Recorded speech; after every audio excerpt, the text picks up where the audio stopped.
মন্ত্ৰী অশোক সিংহাল মিয়া মিয়া কৰি আছে মন্ত্ৰী অশোক সিংহাল যেতিয়া গুৱাহাটীৰ পৰা ঢেকিয়াজুলিলৈ আহিছিল প্ৰথমতে বেছিভাগ হিন্দু লোকে কিন্তু বেয়া পাইছিলে বৰ্তমানৰ মুখ্যমন্ত্ৰী হিমন্ত বিশ্ব শৰ্মা ডাঙৰীয়াই কিছুমান মিয়া মানুহক লগ ধৰিছিল তেতিয়া জন শইকীয়া দেৱৰ ঘৰত মিটিং হৈছিল তেতিয়া আৰু মিটিং হোৱাৰ পিছত 3 ঘণ্টাৰ ভিতৰত এআইডিএফ নামৰ এটা দলক টিকেট দি মুছলমানৰ ভোট বিভাজন কৰি এই অশোক সিংহাল ঢেকিয়াজুলিৰ বিধায়ক হয় আৰু বৰ্তমান মন্ত্ৰী হৈছে আৰু কিছুদিন পিছে পিছে তেওঁ মানে হিন্দু মুছলমানৰ সংঘাত লগাই হিন্দু মুছলমানৰ বিৰুদ্ধে মানে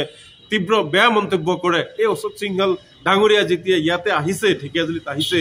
ইয়াৰ পৰিৱেশ সলনি হৈ গৈছে ইয়াৰ সাম্প্ৰদায়িক ৰক্ষণ দিবলৈ তেওঁ চেষ্টা কৰিছে আমিতো এইবিলাক কেতিয়াও কৰা নাছিলো কাৰণ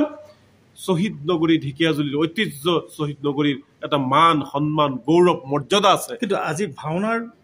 প্ৰসংগত যিটো মন্তব্য সেই বিষয়ে কি ক'ব চাক মোৰ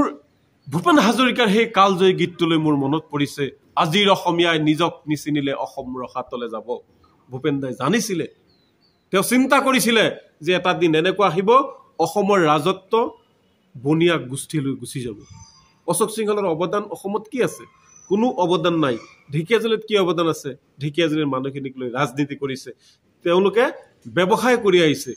অশোক সিংহাল যেতিয়া মন্ত্ৰী হৈছে গোটেই ৰাজস্থানৰ মানুহ আহি অসমৰ বিভিন্ন ৰাস্তাৰ ইপাৰে সিপাৰে দোকান দিয়া আৰম্ভ কৰিছে আপোনালোকে চাব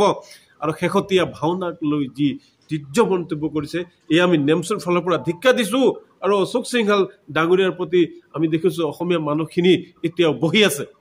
আৰে আপোনালোকৰ যদি শংকৰদেৱৰ প্ৰতি অসমৰ সৰ্বোত্তম গুৰুজনৰ প্ৰতি যদি আপোনালোকৰ অকণো তিল পৰিমাণৰ সন্মান আছে যদি মৰম আছে ভাওনাৰ প্ৰতি যদি আপোনালোকৰ তিল পৰিমাণৰ সন্মান আছে মৰম আছে